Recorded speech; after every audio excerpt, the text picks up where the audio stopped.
శ్రీ గురుభ్యో నమః. శ్రీ మహాగణాధిపతయే నమః. శ్రీ లలితా మహాత్రిపుర సుందర్యే నమః. అందరికీ నమస్కారం. మనం లలితా సహస్రనామంలోని 16వ నామమైన ముఖ చంద్ర కలంకాభ మృగనాభివిశేషక అనే నామానికి అర్థాన్ని తెలుసుకుందాం. ఇదంతా కూడాను ఒక్క నామమే.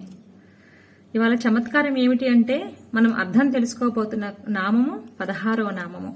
ఆ నామంలో ఉన్న అక్షరాల సంఖ్య 16.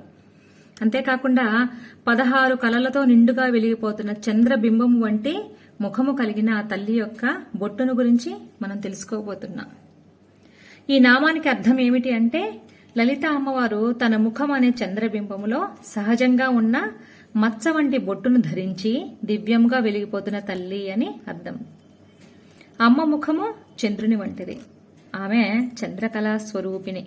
అందుకే 16 కళలతో నిండు చంద్రునిలాగా వెలిగిపోతుంది కనుక ఆ తల్లిని షోడశ కళా స్వరూపిణి అని అన్నారు. పున్నమి నాటి చంద్రునిలో ఆ తల్లి రూపాన్ని కనుక మనం ధ్యానం చేసినట్లయితే మన మానసిక రుగ్మతలన్నిటినీ ఆ తల్లి తీసివేస్తుందట. చంద్రునిలో మనకి మచ్చ కనపడుతుంది కదా, అదే విధముగా ఆ తల్లి యొక్క ఆజ్ఞాచక్ర ప్రాంతంలో ఒక మచ్చ ఉంటుందట. ఏమిటి ఆ మచ్చ అంటే అమ్మ కస్తూరితో తిలకధారణ చేస్తుందట. ఏమిటి కస్తూరి అంటే కస్తూరి మృగం యొక్క నాభి నుంచి ఒక రకమైనటువంటి ద్రవం స్రవిస్తూ ఉంటుందట. ఆ ద్రవమే కస్తూరి.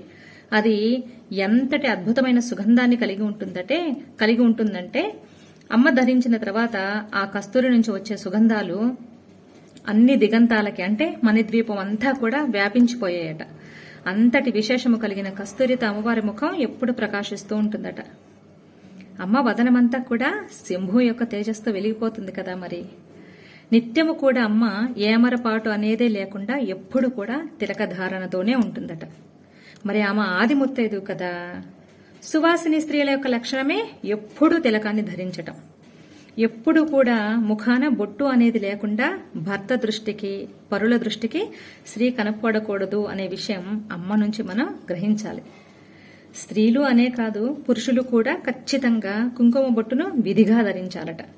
ఎందుకు అంటే మనకి జ్ఞానాన్ని ప్రసాదించే ఆజ్ఞాచక్రానికి ఆ కుంకుమ బొట్టుతో ఆచ్ఛాదన కల్పించకపోతే అక్కరలేని ఆలోచనలతో ఆ ఆజ్ఞాచక్రం మలినమవుతుందట. లింగ భేదము లేకుండా కుంకుమ బొట్టుని ధరించటం చేత ఆజ్ఞాచక్రం ఎల్లప్పుడూ కూడా తేజోవంతంగా ఉంటూ జ్ఞాన సంబంధమైన విషయాల వైపే మన దృష్టి పడేలా చేస్తూ ఉంటుందట. అంతేకాకుండా నుదుటిన కుంకుమ బొట్టును ధరించిన వారి ముఖం దర్శించినంత మాత్రం చేతనే వారి పట్ల మనకి గౌరవ భావన కలుగుతూ ఉంటుంది. ఆ జగన్మాత ముఖమును మనం దర్శించగానే మనకు ముందుగా కనపడేది ఆ తల్లి ధరించిన అతి పెద్దదైన కుంకుమ బొట్టు. అమ్మ నిండుగా కనిపించడానికి కారణం కూడా ఆ తిలకమే. ఎంత ఖరీదైన ఆభరణాలని మనం ధరించినా, ఎంత విలువైన పట్టు చీరలు ధరించినా ముఖాన తిలకం లేనిదే వీటన్నిటికీ విలువ లేదు. ఏమి ధరించకపోయినా రూపాయి కాసంత బొట్టు పెట్టుకున్న స్త్రీకి ఉన్న గౌరవం విలువ దేనికి కూడా సాటి రానివి. అందుకే అమ్మల ఆమె ఇష్టాల్ని మనం ఇష్టంగా భావించి ఆమెలాగే ఉండాలి అనుకునే వారికి ఆ జగన్మాత అపారంగా తన శక్తిని కరుణను వారికి ప్రసాదిస్తుంది. ఎందుకంత పెద్ద బొట్టు ధరించావు అని దయచేసి ఎవ్వరిని అడగకండి.